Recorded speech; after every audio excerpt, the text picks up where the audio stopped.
رونه مونږ خو اوس دا بلدیاتي الیکشن شروع کیږي که نه داسې ممکنه حالات دي والله عالم رونو خلک په ګوره اوس په غیبتو کې لګیا کیږي ښه یو امیدوار پسې به خبرې کوي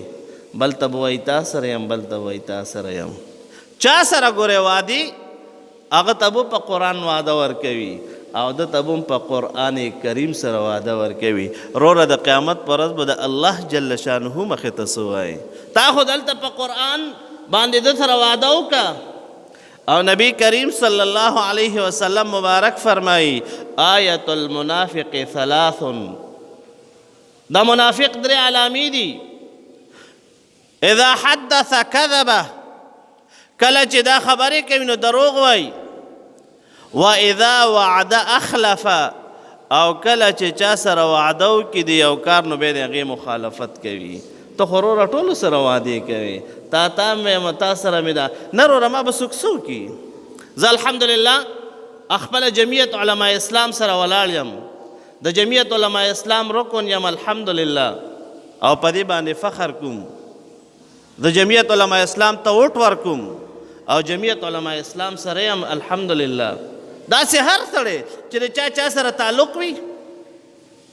ای وللناس ما یعشقون فیه مذاهب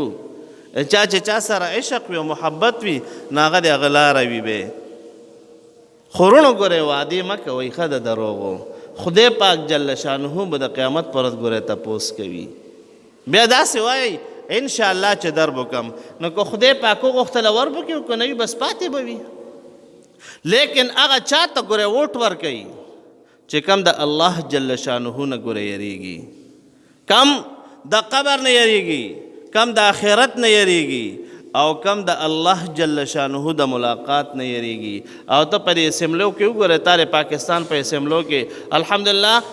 الحمدلله د دین اسلام دپاره څو خبره کوي علماء کرام لګی دي نیکان لګی دي او که د نورو خلکو له موټ ورکو که نه ګوره بیا به دغه شانتې توبې وباسئ وروڼو په مخکیني عمل توبه وباسئ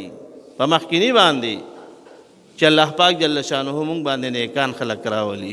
او هغه خلق راولي چې کم د قبر نه ډاریږي د آخرت نه ډاریږي او د الله پاک جل شانه د ملاقات نه ډاریږي وصلی الله تعالی علی خیر خلقه سید